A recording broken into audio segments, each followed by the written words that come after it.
ഒരു ഛായാചിത്രം പോലെ ദൈവം സ്വന്തം കൈയാൽ തീർത്ത ഈ മനോഹര ദേശത്തു നിന്നും നമ്മളൊരു യാത്ര ആരംഭിക്കുകയാണ്. കേരളത്തിലെ ക്രൈസ്തവ സമൂഹത്തിലെ പ്രമുഖ സ്ഥാനികരായ ക്നാനായ സഭയുടെ ആരാധനാലയങ്ങൾ സന്ദർശിക്കുകയും അവയുടെ ചരിത്രവും പ്രവർത്തനങ്ങളും മനസ്സിലാക്കുകയും ചെയ്യുക എന്നതുമാണ് ക്നാനായ കുടിയേറ്റങ്ങളിലൂടെ എന്ന ഈ ടെലിവിഷൻ പരമ്പരയിലൂടെ ഉദ്ദേശിക്കുന്നത്. ഈ പാവനയാത്രയ്ക്ക് നിങ്ങളേവരെയും സാദരം ക്ഷണിക്കുന്നു.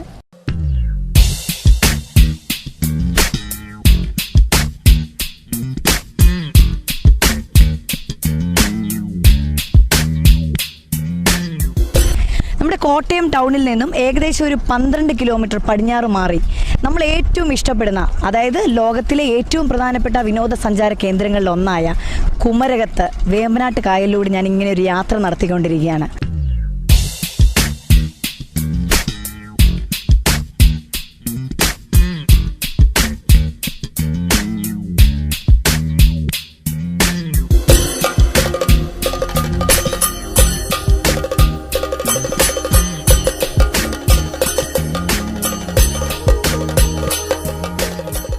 ശരിക്കും പറഞ്ഞാൽ നമ്മുടെ വിദേശികളെല്ലാവരും ഇവിടെ വന്ന് നമ്മുടെ നാടിൻ്റെ സൗന്ദര്യം ശരിക്കും അവർ നുകർന്നിട്ട് തിരിച്ചു പോയി നമ്മുടെ നാടിനെക്കുറിച്ച് പോയിരുത്തി പറയുമ്പോൾ മാത്രമാണ് ഒരുപക്ഷെ എനിക്ക് തോന്നുന്നു നമ്മുടെ നാടിനെക്കുറിച്ചും നാടിൻ്റെ സൗന്ദര്യത്തെക്കുറിച്ചും നമ്മൾ മനസ്സിലാക്കുന്നത്.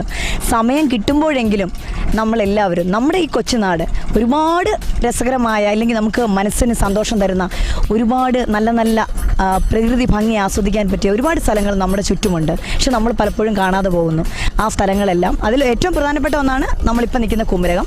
അവിടെ വരിക, കാണുക. ശരിക്കും ഞാൻ എൻജോയ് ചെയ്ത് പോവുകയാണ്.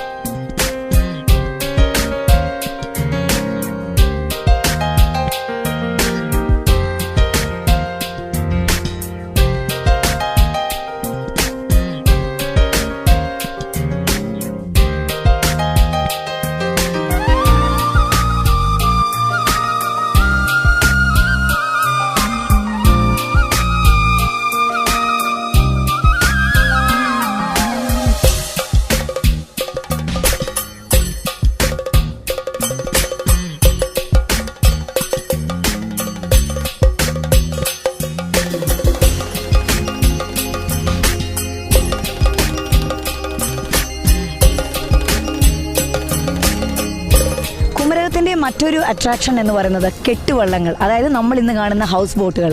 നിങ്ങൾക്ക് എല്ലാവർക്കും അറിയാം, കാരണം എനിക്ക് തോന്നുന്നു ഒരുവിധപ്പെട്ട ആളുകളെല്ലാം അത്യാവശ്യം ഇവിടെ വന്ന് ഇവിടുത്തെ ഹൗസ് ബോട്ടുകളിലൊക്കെ ഒന്ന് ഫ്രണ്ട്സായിട്ടും ഫാമിലിയൊക്കെ ആയിട്ട് ടൈം സ്പെൻഡ് ചെയ്തിട്ടുണ്ടെന്ന് ഞാൻ വിചാരിക്കുന്നു.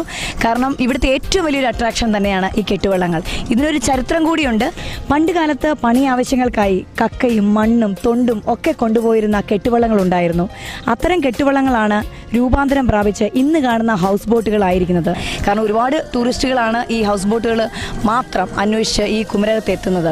അതുകൊണ്ട് തന്നെ അതൊരു വലിയ ബിസിനസ്സായി മാറിയിരിക്കുകയാണ്. ടൂറിസം അതുപോലെ വളർന്നതോടൊപ്പം അതിൻ്റെ ഒപ്പം വിദേശികൾ വരുന്നു. നമ്മുടെ നാട്ടിലുള്ള ആളുകൾ പോലും സമയം കിട്ടുമ്പോൾ ഇവിടെ വരാറുണ്ട്, ടൈം സ്പെൻഡ് ചെയ്യാറുണ്ട്.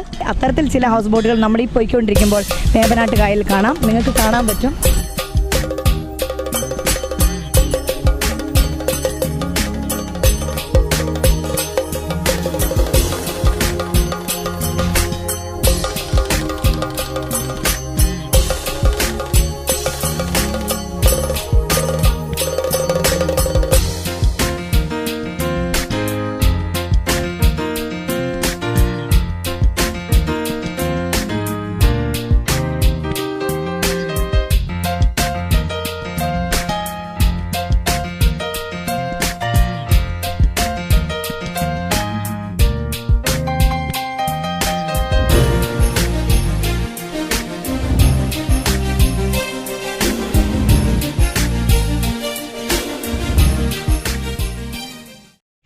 മർത്തോമൻ നന്മയാലൊന്നു തുടങ്ങുന്നു, നന്നായി വരേണമേ ഇന്ന്.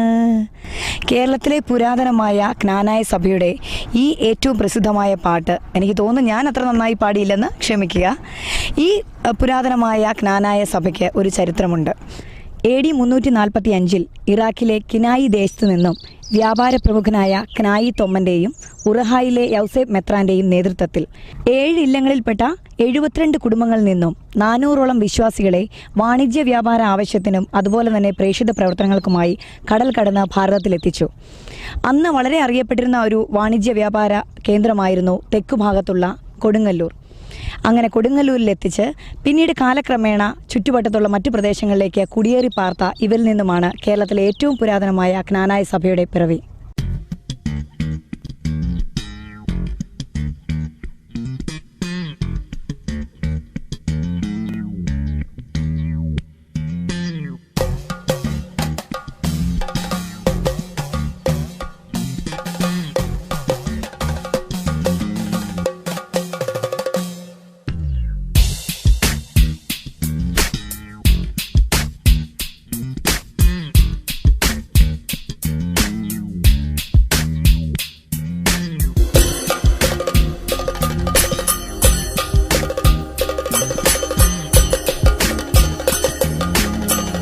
വേമ്പനാട്ട് കായലിൻ്റെ സൗന്ദര്യം ആവോളം ആസ്വദിച്ച് ഒരു ചെറു യാത്രയൊക്കെ കഴിഞ്ഞ് നമ്മളിപ്പോൾ എത്തിയിരിക്കുന്നത് കുമരകം പള്ളിയുടെ അടുത്താണ്. അതായത് കുമരകം വള്ളാറ പുത്തൻ പള്ളി.